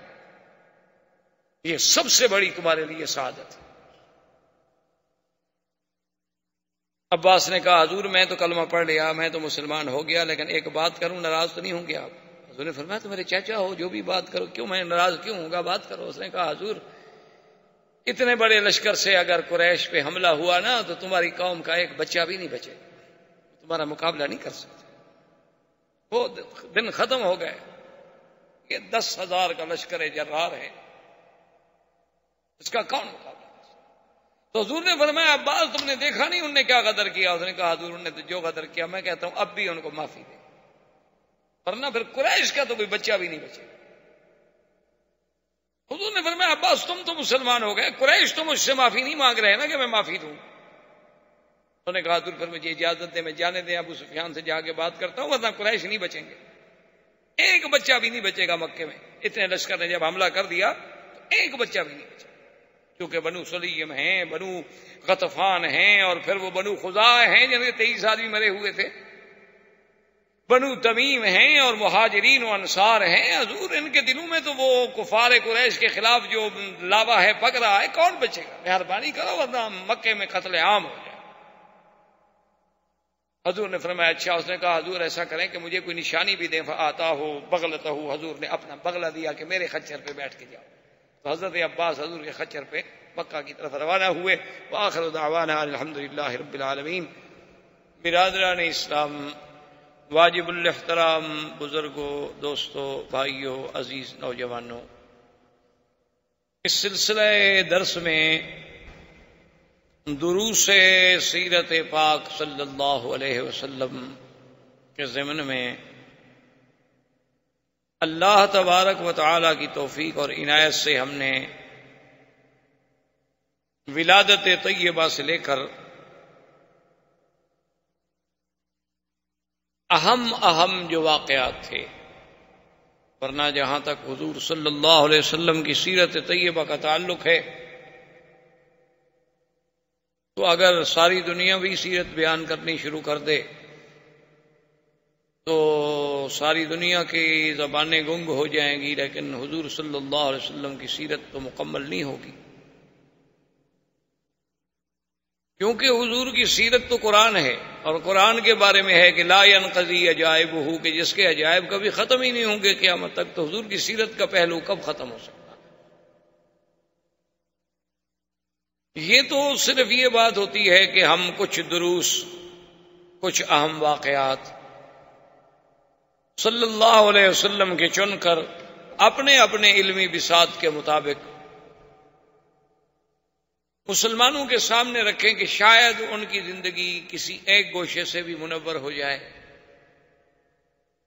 شاید ان کو راہبری مل جائے، بھٹکے ہوں ان کو راستہ مل جائے، بھولے ہوں ان کو بات یاد آ جائے. تو اس ضمن میں ہم پہنچے تھے حضور صلی اللہ علیہ وسلم جب مکہ کے لیے فتح مکہ کے موقع پر تشریف لائے. تو یہ حضور صلی اللہ علیہ وسلم کی قیادت کا یعنی آپ اندازہ فرمائیں کہ اتنا عظیم کارنامہ تھا کہ حضور صلی اللہ علیہ وسلم جب کوئی سفر فرماتے تھے تو کبھی اپنے اصحاب کو بھی خبر نہیں دیتے تھے کہ ہم نے کہاں سفر کرنا ہے، کہاں جانا ہے، اور ہمارا منزل مقصود جو ہے، ٹارگٹ جو ہے وہ کیا ہے. بلکہ ہمیشہ حضور صلی اللہ علیہ وسلم اپنے صحابہ کو عمومی بات کہتے تھے جس سے کوئی اندازہ قائم نہ کر سکے. یعنی آپ آج دیکھیں کہ 1400 سال کے بعد آج دنیا آپ سمجھتے ہیں کہ کتنی ترقی کر چکی ہے. اب تو پوری دنیا جو ہے یعنی جسے کہا جاتا ہے جی کوئی گلوبل ولیج بن چکی ہے. تو اس میں بھی یعنی ہم حیران ہوتے ہیں کہ ابھی 2 سال پہلے کی بات ہے کہ میں سفر میں تھا، تو وہاں کی حکومت نے بہرحال اللہ انہیں جزائے خیر عطا فرمایا، میرا مقصد تو نہیں تھا، نہ مجھے پتا تھا، نہ میری خواہش تھی، نہ تمنا تھی، نہ مجھے علم تھا، تو گورنمنٹ نے کوئی سیکورٹی کا انتظام کیا، اسکواڈ یہ وہ کوئی حفاظت رہے، حالات ٹھیک نہیں ہے، تو اتفاق سے وہ جو سیکورٹی کا انچارج تھا ایس پی، وہ میرے جاننے والوں میں تھا، تو وہ مجھے ملنے کے لیے آیا صبح۔ انہوں نے کہا کہ جی ہمیں تو ایک فائدہ ہو رہا ہے آپ کی سیکورٹی سے کہ ہم جلسے سن رہے ہیں، تقریریں سن رہے ہیں، ہمارا تو بھلا ہو رہا ہے، آپ تو تنگ ہیں کہ آپ کی آزادی میں خلل ہے۔ لیکن اس نے کہا کہ مکی صاحب اصل آج کل اگر سیکورٹی ہوتی ہے ہمارے اسکواڈ یا ہماری حفاظتیں یا ہمارے گن مین یہ کچھ نہیں کر سکتے، بلکہ الٹا ہم تو نقصان دہ ثابت ہوتے۔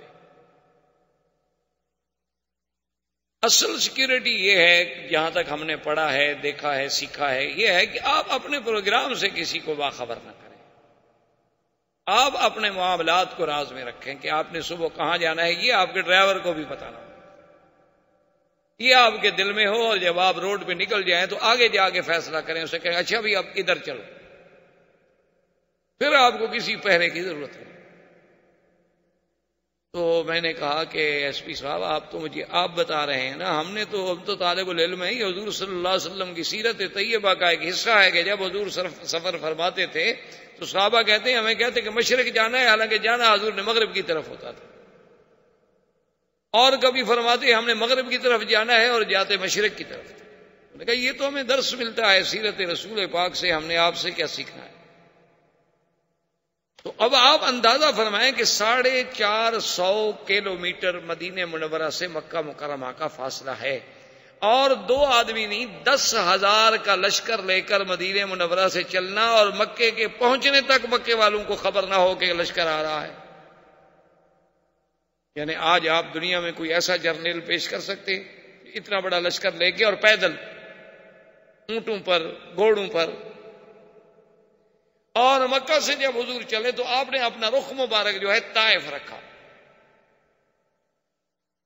اب سب سمجھتے رہے کہ طائف کی طرف بنی حوازن پہ حضور صلی اللہ علیہ وسلم حملہ فرمانا چاہتے ہیں، اور جب بنی حوازن کے طائف کے قریب میں یعنی آ گئے تو حضور پاک نے باقاعدہ اپنے آدمی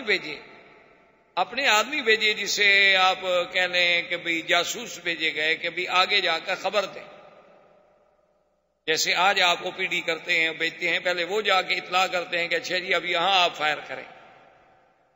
تو حضور صلی اللہ علیہ وسلم کے وہ آدمی گئے تو ان کو بھی آپ نے حوازن کی طرف بھیجا کہ بنو حوازن کا پتہ کرو کہ ان کا کیا حال ہے۔ بنو حوازن کا ایک آدمی اتفاق سے وہ جو ہمارے اصحاب رسول پاک حضور کے حکم پہ تلاش کر رہے تھے، ان کے ہاتھ میں ایک بنو حوازن کا آدمی پکڑا گیا، وہ ان کا جاسوس تھا، ان کو بھی پتہ چل گیا تھا کہ شاید ہم پر حملہ ہو جائے، تو وہ بھی اپنے جاسوس بھیجتے تھے کہ پہاڑوں میں پھرتے رہیں، اونچی چوٹیوں پہ چڑھ کے دیکھتے رہیں کہ کوئی قافلہ، کوئی منظر، کوئی آتا ہوا، کوئی روشنی، کوئی رات کو آگ جلانے کا منظر نظر آئے تو خبر رکھیں۔ وہ جب پکڑا گیا تو حضرت خالد بن الولید نے اس سے پوچھا کہ تم کون ہو؟ تو اس نے ایک اور قبیلہ بتا دیا کہ میں تو بنو غفار کا۔ تو انہوں نے فرمایا اچھا تم بنو غفار کے ہو؟ نے کہا اچھا۔ ان کا کس کے بیٹے ہو؟ اس نے باپ کا نام بتایا، تو آپ نے کہا اس نام کا آدمی تو بنو غفار میں کوئی نہیں ہے۔ اچھا تمہارا بنو غفار کی کس گلی میں گھر ہے؟ اب وہ بیچارہ بنو غفار کا تو گھر جانتے ہی نہیں تھے، تو بتایا کیسے؟ اور فرمایا میں جانتا ہوں تم حوازن کے جاسوس ہو، سیدھی سیدھی بات کرو، کیا بات ہے؟ تو اس سے بھی حضرت خالد کو بڑے معلومات حاصل ہوئے، پتہ چلا کہ بنو حوازن بھی پوری طرح تیاریوں میں لگے ہوئے۔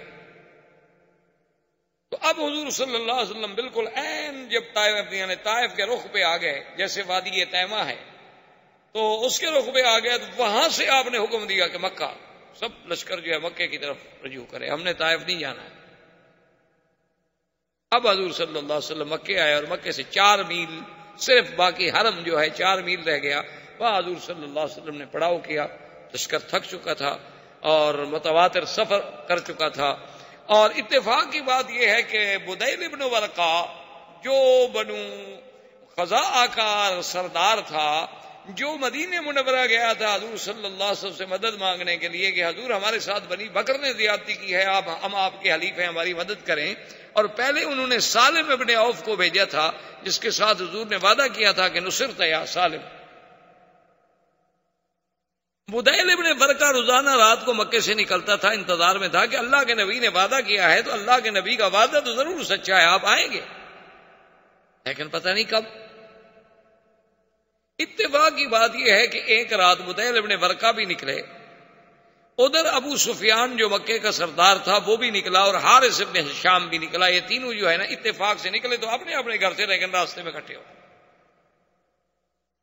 ابو سفیان نے پوچھا بدیل ابن ورقہ سے کہ کیسے چلے ہو، کہاں چلے ہو؟ تو بدیل ابن ورقہ نے کہا تمہیں پتہ ہے کہ میرے قبیلے کے لوگ مارے گئے، بنو بکر نے حملہ کیا، تمہیں پتہ ہے اللہ کے حرم میں میرے 23 جوان مارے جا چکے ہیں، ہم تو اب رات کو اپنی اپنی قوم کو دیکھنے کے لیے نکلتے ہیں۔ یکدم جب روشنیوں پہ نظر پڑی تو اس نے کہا کہ ما ہاؤلا من ہاؤلا، یہ کیا ہے؟ تو بدیل ابن ورقہ نے کہا ہو سکتا ہے میرے قبیلے کے لوگ ہوں، بنو خزاع ہوں۔ اس نے کہا نہیں، بنو خزاع کو میں جانتا ہوں، ان کا اتنا عدد نہیں ہے، ہاؤلا اکثر، یہ تو زیادہ ہے۔ اس نے کہا اچھا یہ بھی ہو سکتا ہے کہ بھائی یہ جو ہے بنو سلیم، انہوں نے کہا نہیں نہیں وہی نہیں۔ انہوں نے کہا پھر یہ کون ہے؟ حارث ابن ہشام نے کہا ابو سفیان معلوم یہ ہوتا ہے کہ ھذا محمد الرسول، یہ مسلمانوں کا لشکر۔ اس نے کہا کیسے ہو سکتا؟ اس نے کہا کیسے ہو سکتا ہے، بہرحال اب تو ہو گیا۔ بہرحال حضور صلی اللہ علیہ وسلم تشریف فرما تھے، فقدم عباس ابن عبد المطلب، حضرت عباس آئے اور آگے حضور سے ملے، اور آتے ہوئے اشہد اللہ الہ الا اللہ واشہد ان محمد الرسول اللہ۔ حضور نے فرمایا میرے صحابہ خدا جانتا ہے کہ پتہ نہیں فتح مکہ کی مجھے زیادہ خوشی ہوگی یا عباس کے اسلام کے زیادہ خوشی، کہ عباس تو حضور کے چچا تھے، عم رسول اللہ صلی اللہ علیہ وسلم، عبد المطلب کا بیٹا۔ حضرت عباس جب اسلام لے آئے تو اب حضرت عباس بھی سردار تھے، عبد المطلب کے بیٹے تھے، آخر ان کا ابو سفیان سے سب سے رشتہ داری تھی۔ اس نے جب دیکھا کہ لشکر کا یہ عالم ہے کہ 10,000 لشکر، اور جس میں ماشاءاللہ یعنی کم 2,000 جو ہے وہ گھوڑ سوار ہے فقط بنو سلیم کا، تو عبد المطلب عباس نے اندازہ لگا، اس نے کہا کہ بھئی اگر یہ لشکر عنوتن یعنی قوت اور زور سے لڑائی سے مکے میں داخل ہوتا ہے تو پھر قریش کا کوئی بچہ بھی نہیں بچ سکتا۔ اس نے کہا کہ میں کوئی حل سوچوں۔ اس نے کہا حضور اچھا الحمدللہ میں مسلمان ہو گیا، مجھے اجازت ہے میں ذرا ابو سفیان سے بات کروں۔ حضور نے فرمایا ہاں بالکل بات کروں۔ عباس ابن عبد المطلب دوڑے اور سیدھے ابو سفیان کے پاس، نے کہا ابو سفیان حل علم تھا، پتہ لگا ہے تمہیں کیا ہو گیا؟ اس نے کہا ہاں میں نے رات دیکھا ہے بڑا لشکر ہے۔ اس نے کہا بڑا لشکر نہیں، 10,000 مقاتل ہیں فقط، 10,000 آدمی صرف وہ ہیں جنہوں نے جنگ لڑنی ہے، اور اندازہ کرو کہ 10,000 جو آدمی صرف فوج لے آ سکتا ہے تو پیچھے بھی تو آخر مسلمان ہیں نا۔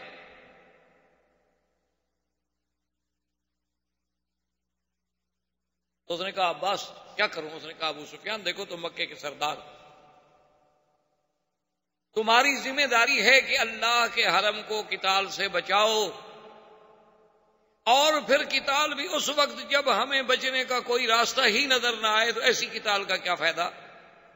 اور پھر تمہیں پتہ ہے کہ مسلمانوں کے دل میں غزوہ خندق کا داغ ہے، مسلمانوں کے دل میں ہمارا احد کا داغ ہے، مسلمانوں کے دل میں ہمارے ان کے حلیف جو ہیں بنو خزاع ان پر حملہ کرنے کا داغ ہے، وہ تو جلے بھنے ہوئے آئیں گے، وہ تو ہمارے بچے کو تہہ تہہ کر دیں گے۔ ان کا ماذا افعل؟ اس نے کہا ایک ہی حل ہے، چلو حضور کی خدمت، اب کوئی حل نہیں بچنے کا، اب ایک ہی ہے۔ حضرت عمر سیکیورٹی پہ ہیں اور عباس ابن عبد المطلب جو ہیں وہ ابو سفیان کو لے کے آئے، تو جب عمر کی نظر پڑی ابو سفیان پہ تو انہوں نے کہا اچھا راس الکفر امامی، آج کفر کا سردار جرأت کر کے مسلمانوں کے لشکر میں آ رہا ہے۔ عباس وہیں سے زور سے بولے، انہوں نے کہا عمر اجرتہ قد اجرتہ، میں اس کو پناہ دے چکا ہوں، وہ میری پناہ میں ہے، ہمیں حضور تک جانے دو، اگر حضور نے ہماری پناہ قبول کر لی ٹھیک ہے، ورنہ تم جانو پھر ابو سفیان جانو۔ حضرت عمر پیچھے آ رہے ہیں، اس نے جناب دوڑایا بغلا اور سیدھا حضور کے خیمے پہ آیا اور چیخا بون گا یا رسول اللہ کا اجر تو ابو سفیان، میں نے ابو سفیان کو پناہ دے دی ہے، پناہ دے دی ہے۔ برائی عمر پیچھے تلوار لے کے آ رہا ہے۔ حضور نے فرمایا کہ عباس جس کو تم امان دے چکے ہو اس کو ہماری بھی امان، عباس جس کو امان دے دے اس کی امان میں توڑ سکتا ہوں؟ ابو سفیان آ گیا اور اس نے دیکھا، حضور نے فرمایا ابو سفیان تم ابھی تک سوچ رہے ہو اسلام کے بارے میں، اب بھی تمہیں اسلام کی حقانیت کا پتہ نہیں چلا، اب بھی تمہیں سمجھ نہیں آئی کہ میں جو کچھ کہتا تھا وہ حق ہے، اب بھی تمہیں سمجھ نہیں آیا کہ تم جس کو ایک یتیم مکہ سمجھ کے مکے سے ہجرت پہ مجبور کر رہے تھے، آج اللہ نے اسے کیسے اپنی پوری قوت و طاقت کے ساتھ مکے میں بھیجا ہے۔ تمہیں یاد ہے کہ میں نے کہا تھا لیظہرہ علی الدین کلہ، اللہ میرے دین کو ہر دین پہ غالب کر دیں گے، کیا سوچ رہے؟ تو ابو سفیان نے کہا اشہد ان لا الہ الا اللہ واشہد ان محمد رسول اللہ، حضور میں مسلمان ہوں، میں کلمہ پڑھتا ہوں۔ لیکن محدثین نے لکھا ہے کہ اس وقت کلمہ تو ابو سفیان نے پڑھ لیا لیکن اسلام پوری طرح دل میں داخل نہیں ہوا، کلمہ تو پڑھ لیا اس نے لیکن خوف سے، ڈر کے۔ حضرت عباس نے کہا کہ یا رسول اللہ ابو سفیان رئیس القوم، ابو سفیان ایک قوم کا سردار ہے، آپ اس کو کچھ عزت بھی تو دیں نا، وہ اسلام لے آیا ہے تو اس کو بھی تو کوئی شرف بخشے نا، کوئی عزت دیں حضور۔ آپ نے فرمایا اچھا اعلان کر دے کہ من دخل دار ابی سفیان فلہ امان، جو ابو سفیان کے گھر میں چلا جائے گا ہم اس کو بھی امان دیں۔ ابو سفیان نے کہا یا رسول اللہ میرا گھر کتنا بڑا ہے کہ سارے قریش اس میں آ جائیں گے؟ آپ نے فرمایا اچھا من دخل المسجد الحرام فلہ امان، جو مسجد الحرام میں چلا جائے اس کو بھی امان۔ کہا حضور مسجد الحرام کتنی بڑی ہے؟ یہ تو اب بڑی ہو گئی نا، اس وقت تو چھوٹی تھی مسجد۔ حضور نے فرمایا اچھا من القی السلاح فلہ امان، جو ہتھیار پھینک دے اس کو بھی ہم امان دیں گے۔ اس نے کہا حضور ایسے بعض آدمی ہتھیار اتفاق سے نہیں بھی پھینک سکتا، تو حضور نے کہا من اغلق بابہ فلہ امان، جو اپنے گھر کا دروازہ اندر سے بند کر کے اپنے گھر میں بیٹھ جائے اس کو بھی امان۔ اب ابو سفیان خوش ہو گیا کہ چلو میں مسلمان تو ہو گیا لیکن مکے والوں کے لیے میں تو اتنا بڑا امان کا سرٹیفکیٹ لے کے جا رہا ہوں، میں تو اب بھی اپنی قوم کو بچا رہا ہوں۔ ابو سفیان واپس مکہ نکلا لیکن حضور نے حکم دیا، آپ نے فرمایا عباس فلاں پہاڑ پہ جا کر کھڑے ہو جانا اور جب تک یہ پورا لشکر نہ گزر جائے ابو سفیان کو آگے نہیں جانے دینا۔ حضور چاہتے تھے کہ یہ قوت اسلام دیکھے، شوکت اسلام۔ اب حضور صلی اللہ علیہ وسلم نے اپنے لشکر کو 4 حصوں میں تقسیم فرمایا اور ایک حصے پر حضور صلی اللہ علیہ وسلم نے خالد بن الولید اور ایک حصے پر زبیر بن العوام اور ایک حصے پر ابی عبیدہ بن الجراح اور ایک حصے پر سعد بن عبادہ پرچم دیے حضور صلی اللہ علیہ وسلم نے کہ تم مکے کے 4 طرف سے آؤ، اور جگہ مقرر کی مقام خیف۔ مقام خیف ہے جبل ہندی کے ساتھ، آج کل جو جبل ہندی کہلاتا ہے نا، باب عمرہ سے نکلے سامنے والا پہاڑ جو ہے جبل ہندی، شامیہ کے محلے سے ہیں تب بھی جبل ہندی ہے، یہ بہت پرانا جبل ہے کیونکہ لفظ ہند جو ہے نا یہ حضور صلی اللہ علیہ وسلم کے زمانے سے بھی پہلے کا ہے نا ہند، اسی لیے بعض روایات میں کہ آدم علیہ السلام اترے تھے وہاں، اسی لیے بعض روایات میں اب بھی یعنی آپ ہندوستان میں جائیں تو کچھ قبریں ایسی ہیں جن کے بارے میں کہا جاتا ہے کہ نوح علیہ السلام کے بیٹوں کی ہیں۔ تو بہرحال یہ ہمالہ جو ہے اس کا نام بھی بعض لوگ کہتے ہیں کہ جودی پہاڑ ہے جس پہ نوح علیہ السلام کی کشتی آ کے کھڑی ہوئی تھی۔ تو بہرحال یعنی یہ بات تو محقق ہے نا کہ ہند جو ہے یہ بہت ایک تاریخی مقام ہے، ایک تاریخی ملک ہے جس کی ایک تاریخ ہے، اور حضور صلی اللہ علیہ وسلم کے زمانے میں عطر عود جو ہے یہ ہند سے ہی آتا تھا، ہندوستان سے ہی آتا تھا عطر عود، اور اسی طرح تلواریں جو ہیں وہ بھی خاص طور پہ بن کے وہاں سے آتی تھیں سیف الہندی کے نام سے۔ اسی لیے ہمارے علماء نے جب شرک و بدعت کے خلاف ایک کتاب لکھی تو اس کا نام رکھا تھا المہند علی المفند، تو اس لیے ہند جو ہے اس کی ایک تاریخ۔ بہرحال تو اب اب جناب یہ ہے کہ بھئی، اور اس زمانے میں جو تجارت تھی نا جی وہ یہ تھی کہ بھئی ہند سے مثلا کشتیاں آتی تو وہ عدن آ جاتی، یمن کا جو حصہ ہے، پھر عدن سے صنعاء مال آ جاتا، صنعاء سے مکے آ جاتا، یا اسی طرح وہ کشتیاں جو ہیں جیسے آج کل جسے اسرائیل نے علاقہ قبضے میں لیا ہوا ہے، یہ وہاں حیفا چلی جاتی، پھر شام، بیت المقدس، اس طرح تجارت کا ایک سلسلہ ہوتا۔ تو حضور نے حکم دیا کہ بھی مقام خیف پر چاروں لشکر جو ہیں نا جی، چاروں لشکر ہر طرف سے داخل ہوں اور جمع وہاں ہونا ہے۔ اور حضور نے فرمایا کہ دیکھو ہمارا مقصد جو ہے وہ اللہ کے گھر میں داخل ہونا ہے۔ آج آپ پوچھیں ان لوگوں سے جو کہتے ہیں کہ اسلام تلوار کے زور سے پھیلا ہے، اسی لیے آج بھی مسلمان کے جو دشمن ہیں نا، یہود و نصارہ، یہودی، ہنود، یہود، وثنی، مشرک، کافر، آج بھی وہ یہی اعتراض کرتے، دیکھو جی سعودی عرب کے پرچم پر تو تلوار ہے نا، تلوار تلوار جی تلوار، کہ اسلام تو تلوار کے زور سے، دیکھو جی ان کا تو پرچم بھی تلوار۔ تو یہ بات جو ہے دراصل، اور یہ اعتراض کرتے کون ہیں؟ جنہوں نے قوموں پر ایٹم استعمال کیے، یعنی آپ اندازہ کریں یہ کتنی غدار قوم ہے۔ مرغی ذبح کرنے سے تو ان کو رحم آتا ہے کہ جی ایک جانور ہے، اس کو مسلمان بڑے ظالم ہیں جی، چھری سے ایسے ایسے ایسے کرتے ہیں، بس کرنٹ تو ختم ہو جائے یار، یہ بڑا ظلم ہے۔ یعنی مرغی کا تڑپنا تو ان کو ناگوار گزرتا ہے، لیکن کوسووا میں اگر مسلمان تڑپیں، البانوی عورتیں تڑپیں، عصمت دری ہو، کشمیر میں اگر 70,000 آدمی مار دیا جائے تو وہاں تو وہ جی نہیں، ایسا نہیں ہونا چاہیے۔ اور الٹا مسلمان کو کہتے ہیں کہ تم یہاں کیوں آ گئے، تم تو ادھر تھے۔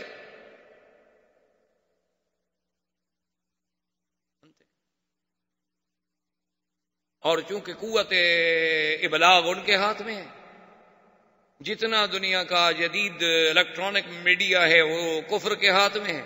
ہم مسلمانوں کے پاس کیا ہے؟ ہمارے پاس تو یہی ہے کہ شام کو VCR چلا کے کوئی فلم لگا کے بیٹھ گئے، بس دیکھ لی۔ ہمارے پاس یہ ہے، کوئی بہت زیادہ صالح بندہ بن گیا، ولی اللہ بننے لگ گیا تو مولوی مکی کی تقریر سن۔ ہمارا حال تو یہ۔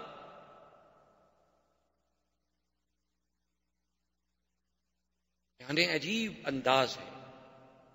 آپ اندازہ فرمائیں کہ ابھی آپ نے پڑھا ہوگا کہ اتنا ناٹو نے کتنے بم برسا دیے، کل 13 ٹینک ان کے تباہ ہوئے، ابھی باقاعدہ رپورٹیں پڑھ لیں۔ یعنی انہوں نے اپنے زیر نگرانی مسلمانوں کو مارا، تباہ کیا، نکالا، برباد کیا، باقاعدہ سرنگیں بچھوائیں، اب ان مسلمانوں کو واپس لا کے بقیہ جو ان کو اس طرح مار رہے ہیں۔ اور دیکھیں پیار کتنا ہے، ساتھ کہتے ہیں کہ بھائی البانوی مسلمانوں آپ کے ساتھ واقعی بڑی زیادتی ہوئی ہے، لیکن اب اگر وہ سرب آئے نا ان سے تم زیادتی نہ کرنا، ذرا پیار کا ہاتھ۔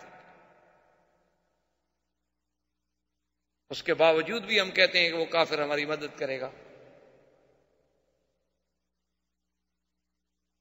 اللہ اکبر۔ اور قرآن کھولیں تو تمہیں سمجھ آ جائے کہ قرآن کیا کہتا ہے۔ اللہ فرماتا ہے یبتغون عندهم العزہ، ان سے، کافروں سے تم مدد لے کے غلبہ حاصل کرنا چاہتے ہو، ان سے مدد لوگے، یہ آئیں گے تمہاری ٹیکنالوجی میں مدد کریں گے۔ ان العزت للہ جميعا، خبردار عزت میرے ہاتھ میں ہے، ان کے ہاتھ میں نہیں، اور یہ تمہیں عزت دیں گے۔ لا تتخذوا الکافرین اولیاء من دون المؤمنین، خبردار کسی کافر کو اللہ کے ایمان والوں کے سوا کبھی دوست نہ سمجھنا۔ ایبتغون عندهم العزہ فإن العزة للہ، یعنی آپ حیران ہوں گے، آپ ان کو بلائیں، آپ ان کو بتلائیں کہ کیا ایمان سے کہیں کہ بلال پہ جو ظلم ہوا، صہیب پہ جو ظلم ہوا، خباب پہ جو ظلم ہوا، عمار پہ جو ظلم ہوا، سمیہ پہ جو ظلم ہوا، مسلمانان مہاجرین حبشہ پہ جو ظلم ہوا، مہاجرین مدینہ پہ جو ظلم ہوا، پھر یعنی حضور مدینے چلے گئے، 450 میل دور چلے گئے، پھر چین نہیں لینے دیتے، پھر احد میں آگے لڑے، پھر خندق میں احزاب میں ساری دنیا کی فوجیں لے کے آ گئے۔ ایمان سے کہیں آج ان کو حق نہیں پہنچتا تھا کہ ایک ایک بچہ اڑا دیتے؟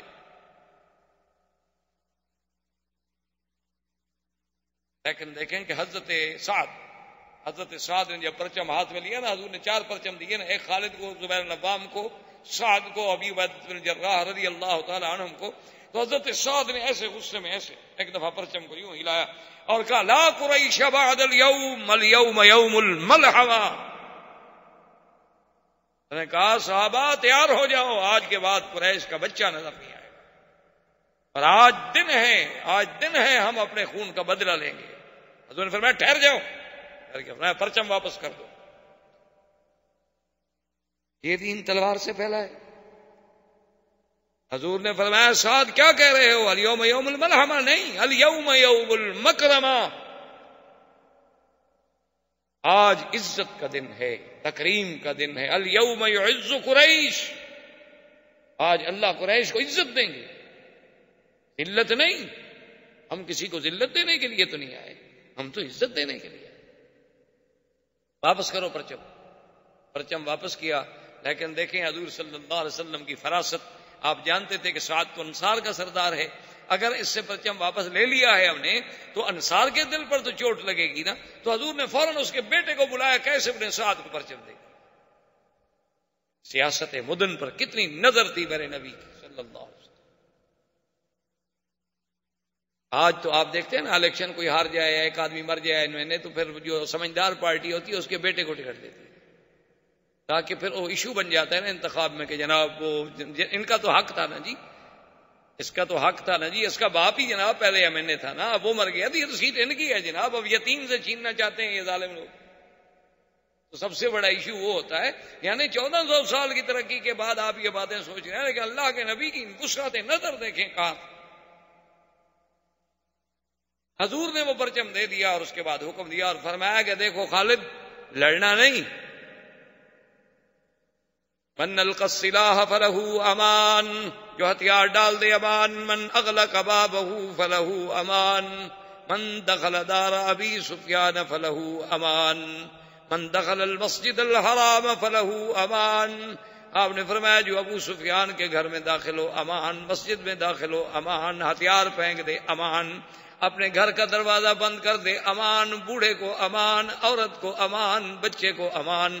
الا عشرتن، فرمایا صرف 10 آدمی ہیں جن کو امان نہیں ہے، باقی سب کو. اور آپ نے فرمایا صحابہ ولو انہم وجدتم واللکین تحت استار الکعبۃ فاقتلوہم، اگر وہ 10 آدمی کعبۃ اللہ کے خلاف کے نیچے بھی گھس جائیں تو پھر ان کو وہیں بھی قتل کرنا ہے، ان کو پناہ نہیں. ان میں کون تھا؟ ایک اکرمہ ابی جہل کا بیٹا، اور ایک صفوان ابن امیہ، اور ایک عبداللہ ابن سعد ابن ابی السرح، اور ایک ہند زوجت ابی سفیان، ابی سفیان کی بیوی جس نے حضرت حمزہ کا کلیجہ چبایا تھا. حضور نے فرمایا ان کو نہیں. یہ تو اگر کعبہ شریف کے غلافوں کے نیچے بھی چھپ جائیں ان کو وہی مار دیں. اب سارے قافلے بڑھ رہے ہیں، امان امان امان امان، تو سارے مکے میں امان امان ہو گئے. صرف خالد ابن الولید جو ہیں یہ جس طرف سے آ رہے تھے، اس لڑکا وہ علاقہ شاید ابھی آپ لوگوں نے مکے میں رہتے ہوئے دیکھا ہو، جس کو ابھی آپ شیب عامر کہتے ہیں. جب آپ یعنی غزہ میں جائیں آگے جفالی سے پھر آپ رائٹ پہ جائیں تو شیب عامر سے جب آپ جائیں گے تو آگے علاقہ ہے ملاوی جسے کہتے ہیں. اس ملاوی کے تلے سے جب چڑھائی سے آپ اترے نا تو یہ جگہ ہے، اس کا نام ہے خندمہ. اس جگہ پر جب آئے تو اکرمہ نے کیا کیا کہ 20 25 50 آدمی اکٹھا کر کے وہ اسی علاقے میں کھڑا گیا. اس نے کہا کہ دیکھو جی بات سنو، حضور نے امان دے دی ہے، یا جو کوئی ہم تو لڑیں گے یا قتل ہو جائیں گے، یا کم از کم ہم زندگی میں جاگتے ہوئے نہیں دیکھ سکتے اپنی آنکھوں کے ساتھ کہ اللہ کا نبی مکے میں داخل ہو جائے. چلو زیادہ سے زیادہ مر جائیں گے اور کیا ہم لڑیں. تو وہ 50-100 آدمی لے کے وہیں کھڑے ہو گئے. اکرمہ اچھا خدا کی قدرت ہے، ادھر سے خالد آئے، آگے وہ ہتھیار لے کے کھڑا. زندہ